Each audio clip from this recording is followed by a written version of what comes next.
This Pro-Am Fight Talk here with DeMarcus CHOP CHOP Corley, currently the NABF light welterweight champion of the world, and currently he's looking for the IBO and the UBC in April the 7th over in St. Martin.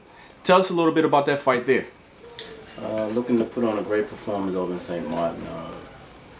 Got an opportunity to fight for 2 world titles at one time, and can't ask for nothing no better than that.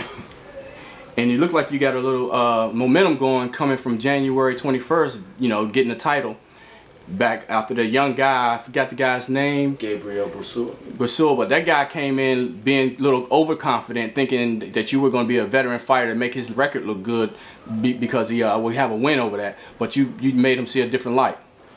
Yeah, we took the fight on a short notice, 10 days, and not taking nothing from Brasul, but I was just still pissed off from the last fight I fought in December over in Russia. I didn't get the decision, I was robbed, and I was angry. So I went into the fight with anger on my mind. Yeah. Coming out, after you come back from St. Martin, you're looking to fight in a different weight class.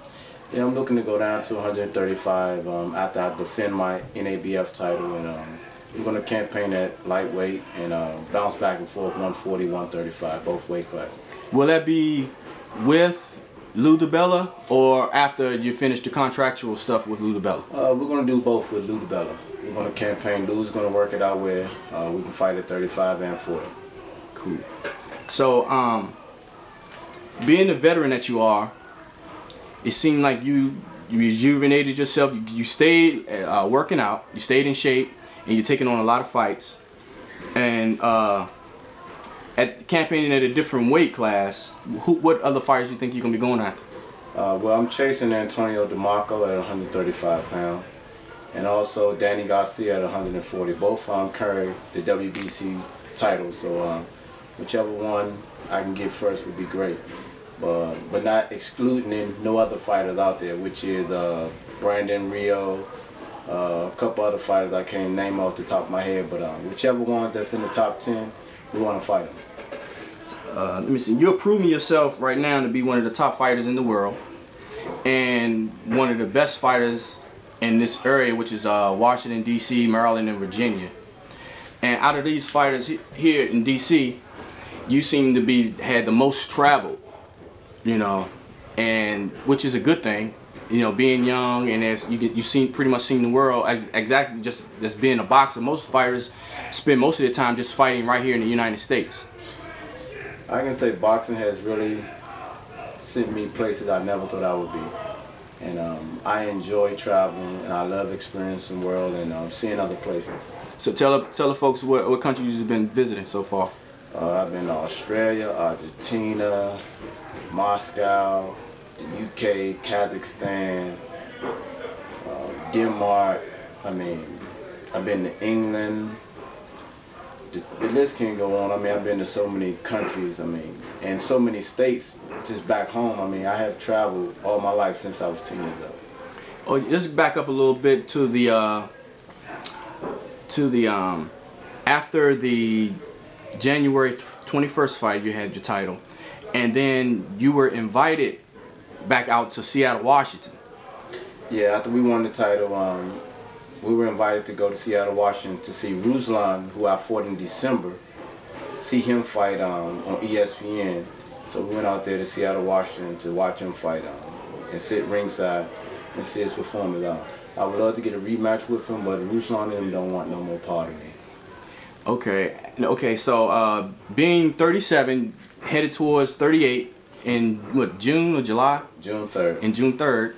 How much time you think you will have in this game after that? I'm gonna party like a rock star. I'm gonna fight until I capture that WBC world title. If not, I will win another world title and I'll retire again. So after one more world title, you're gonna go ahead and retire?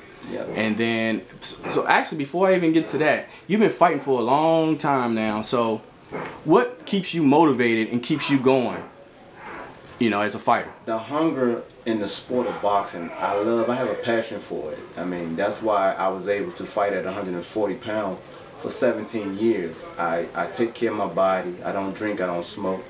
I don't club, I don't go out or none of that. I just play with my kids, and I love boxing, so boxing is what I do every day. So you play with your kids. I noticed you spend a lot of time with your family, so pretty much you, outside of boxing, you just spend the time with your family. Spending time with the kids or doing something I love to do, which is one of my hobbies, playing horseshoes. Yeah, I noticed you had a lot of pictures and everything with posters, and I mean pictures as far as with the trophies and everything with your kids. Yeah. Going out. So that's pretty good. So also outside the ring, when boxing is over, a lot of professional athletes, they don't venture out to anything else. So currently your ventures have taken you to like designing. I noticed you design your own boxing gear in the ring. And I noticed you starting a new shoe line now. So that's the current thing that's going on with the shoe line, right? Yeah, first fighter ever create his own boxing shoe. Something I always wanted to get into fashion. When I was in high school, I was a seamstress. I done home economics. I made everything that I fought in pretty much. And then I took it a step further. I started designing the things that I like to fight in. So I want to get back. I designed a boxing shoe for kids. And it's adults also, but it's a great boxing shoe that's going to compete with the other boxing shoes that's on the market right now. Okay, and with your 17 years of ring experience, do you think commentating would be another field you would go into? Yes, 100%. I would love to get into commentating and sit down and get back to the sport of seeing the outside look of fighting compared to the inside, being in the ring, doing it all my life. Speaking of commentating, from the beginning of 2012 up and through pretty much to the halfway point up until I guess July, we're going to be looking at a lot of world title fights. We're going to be looking at a lot of top rank contender fights. And locally we have Lamont Peterson with fighting Amir Khan again for the 2. So what you think about the first fight? I thought the first fight was a great fight. I'm glad they decided to work everything out and do the rematch. So they can settle the score now. So what you think about the rematch? Who you I would like to see Lamont win again and get a better shot with another fighter. But Khan, he's going to come with a better game plan and try to beat Lamont. So Lamont has to be on his A game and get the victory again. Yeah. Then we have another local fighter, Seth Mayhem Mitchell. He be fighting April 28th up in Atlantic City. He be fighting Witherspoon, I think it is. I'll be at that fight. Yeah. Yeah. And what you think the outcome of that fight is going to be? I think Seth is a younger, stronger fighter than Witherspoon, so I think Seth will get the decision. Okay. Then we got another Tony Thompson, another heavyweight, Tony Tiger Thompson. He's planning on fighting, and he's calling out what is it, Vladimir Klitschko? Yeah. Because the performance he saw with the Klitschko's fights on this I guess previously. Yeah. He thought I guess that he can be more experienced from their last fight they had to take him on. I guess he thinks he can outbeat him this time. I think it's gonna be a great fight. Great opportunity for Tommy to go back and rejuvenate himself and win. How about we got Mayweather, Cotto, which 2 fighters that you've been in the ring with. What you think about that? Floyd's going to win the fight by unanimous decision. Cotto's a pretty strong fighter, but Floyd he put on weight now in the fight at 154 pounds. And he's very crafty, so Cotto's not going to land the big shots that he think he is. He'll win. Let's talk about the weight class you want to go to, which Rios. Is he still be fighting, was it Gamboa? Gamboa? As far as I know, the fight is still good. Yeah. What you think the outcome of that fight? Because Gamboa is a pretty fast fighter, but I think he moved up. Stepping up though. He's coming up. He's coming up to lightweight. 2 classes, I think he stepped up. He's coming up. I don't think he's going to be strong enough for Rio. Okay, what up now? We're gonna get to Pacquiao and Timothy Bradley. Great fight. I like Manny. He's a southpaw like me. Timothy, strong fighter. I just don't think he's strong enough for Manny Pacquiao.